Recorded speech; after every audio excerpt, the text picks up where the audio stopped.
ନେଇକି ଆପଣମାନଙ୍କ ସହିତ ସେୟାର କରିବି। ସୋ ଆହୁରି ବହୁତ କିଛି କରିବାର ଅଛି। ଏବେ ତ ଜଷ୍ଟ ଶୁରୁଆତ ଆରମ୍ଭ। ବହୁତ କିଛି କରିବାର ଅଛି, ବହୁତ କିଛି ଆଗକୁ ଯିବାର ଅଛି। ସେଥିପାଇଁ କେବଳ ଆପଣମାନଙ୍କ ସପୋର୍ଟ ଆଉ ଭଲ ପାଇବା ଦରକାର। ଯଦି ଆପଣମାନଙ୍କୁ ଭଲ ପାଇବା, ଆପଣଙ୍କ ସପୋର୍ଟ ରହିବ, ତାହେଲେ ସବୁ କିଛି ମୁଁ ହାସିଲ କରିପାରିବି।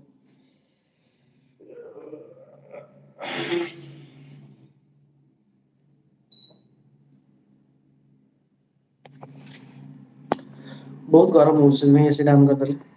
ହୁଁ ହୁଁ।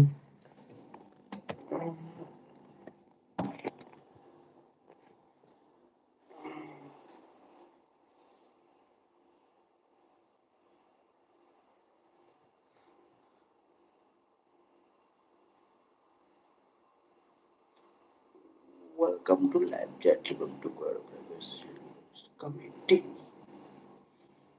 top fans. ଆମର ତ top fans ନାହିଁ ଆଉ।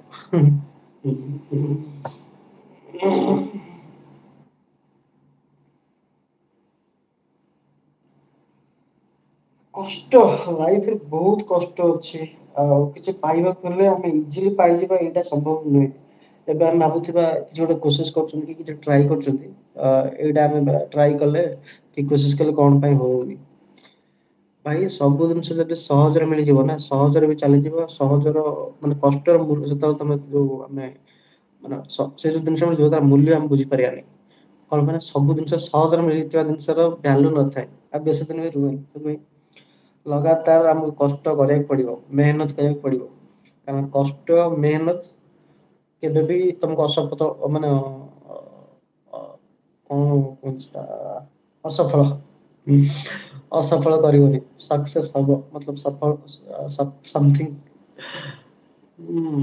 ସେଥିପାଇଁ କଷ୍ଟ ମେହନତ ସବୁ ଜିନିଷରେ କଷ୍ଟ ମେହନତ କରନ୍ତୁ। ଯଦି ଆପଣ କୋଉଠି ଜବ୍ କରୁଛନ୍ତି ତ ପୁରା ଜାନ ଲଗେଇ जी जान ଲଗେଇ ପୁରା କାମ କରନ୍ତୁ, ଦେଖିବେ ନିଶ୍ଚୟ ଗୋଟେ କମ୍ପାନୀରେ ଆପଣଙ୍କୁ ଭଲ ପୋଜିସନ ମିଳିବ। ନିଶ୍ଚୟ ଗୋଟେ ଭଲ ପୋଷ୍ଟ ଆପଣଙ୍କର ହେଇଯିବ। କିନ୍ତୁ ସେଥିପାଇଁ ହଉଛି କଷ୍ଟ। ଆଉ ମୁଁ ଯଦି ମତେ ଯଦି ଆପଣ ପଚାରିବେ, ମତଲବ ମୁଁ କହୁନି ମୁଁ ଗୋଟେ ଆପଣଙ୍କୁ ଆଡଭାଇସ ଦଉଛି, ଆଡଭାଇସ ନୁହେଁ। ମତେ କହିଲେ ମୁଁ ସଜେଷ୍ଟ କରିବି, କଣ ପାଇଁ ନା ଯଦି ଆପଣ କୋଉଠି ଜବ୍ କରିବା ପାଇଁ ଚାହୁଁଛନ୍ତି ତାହେଲେ ଭଲ କଥା। କିନ୍ତୁ ଯୋଉ ଜବ ରେ ଆପଣଙ୍କୁ ସେଠି ରେସପେକ୍ଟ ମିଳୁନି, ଯୋଉ ଜବ ରେ ଆପଣଙ୍କୁ ଭଲ ସାଲାରୀ ମିଳୁନି, ସେଠି ରହିବାର କିଛି ଆବଶ୍ୟକ ନାହିଁ। ତ ଆପଣଙ୍କ ପାଇଁ ବେଷ୍ଟ ବେଟର ପ୍ଲାଟଫର୍ମ ଆମ ଏଜରେ, ଆମ ଯୋଉ ଏଜରେ ତ ହଉଛି ସୋସିଆଲ ମିଡିଆ। ଭାଇ ୟାର ଗୋଟେ 5 ବର୍ଷ ଲାଇଫରେ 20 ବର୍ଷ 15 ବର୍ଷ 30 ବର୍ଷ 10 ବର୍ଷ ତମେ ଟାଇମ ଦଉଛ, ଗୋଟେ 2 to 4 years ଓକେ ନା 2 ରୁ 4 ବର୍ଷ ଭିତରେ ଗୋଟେ ସୋସିଆଲ ମିଡିଆ ପାଇଁ ଗୋଟେ କାମ କର, ଟାଇମ ଦିଅ। ନିଶ୍ଚୟ ଆପଣଙ୍କ ପାଇଁ ଗୋଟେ ସୋସିଆଲ ମିଡିଆ ଗୋଟେ ଜାଗା ବନେଇବ। ନିଶ୍ଚୟ ଆପଣ ମାନଙ୍କ ପାଇଁ ଗୋଟେ ଜାଗା ବନିବ, ଆପଣଙ୍କୁ ଲୋକ ଚିହ୍ନିବେ ଆଉ ନିଶ୍ଚୟ ଆପଣ ସକ୍ସେସ୍ ଆଡକୁ ଯିବେ। କଣ ପାଇଁ ନା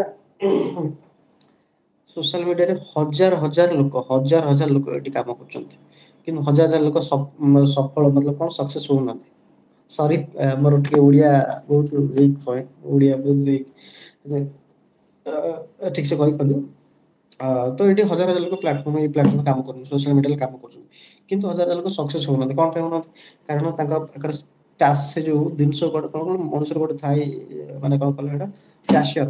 ସେ ପ୍ୟାସନ ଯଦି ନଥିବ, ସେ ଯୋଉ ପେସେନ୍ସ ନଥିବ, ତାହେଲେ ମଣିଷ ଆଗକୁ ଯାଇପାରିବନି। ସେଥିପାଇଁ ସବୁବେଳେ ହଉଛି ପେସେନ୍ସ ରଖ, ଫାଷ୍ଟ ନିଜର ଧୈର୍ଯ୍ୟ ରଖ। ଆମେ 2 ଦିନ କରିଦେଲେ ତାପରେ ଦେଖିଲେ ଏଇଟା ହଉନି, ଭିଡିଓ ଟା ଭଲ ଭିଉଜ ହଉନି, ଇଏ ହଉନି, ତାପରେ ଆମେ କଣ କରିବା ଛାଡିଦବା। ତ ସେମିତି ତ ହୁଏନି ନା ଭାଇ, ସବୁ ଜିନିଷରେ ଲଗାତାର କାମ କରିବାକୁ ପଡେ। ସବୁ ଜିନିଷ କଣ୍ଟିନ୍ୟୁ କରିଲେ ଆପଣଙ୍କ ଭିଡିଓକୁ ଜଣେ ଦେଖିବ ଭାଇ, କିଛି ନହେଲେ ବି ଭାଇ ଜଣ ଭିଡିଓ ରେଗୁଲାର ପକଉଛି, ଆମ ପାଇଁ ପକଉଛି ଆମେ ନ ଦେଖିବା ଆଜି ସେ ତମ ଭିଡିଓ ସ୍କିପ କରିବେ, କାଲି ତମ ଭିଡିଓ ସ୍କିପ କରିବେ, ବଟ ନିଶ୍ଚୟ ଇଏ କରିବେ।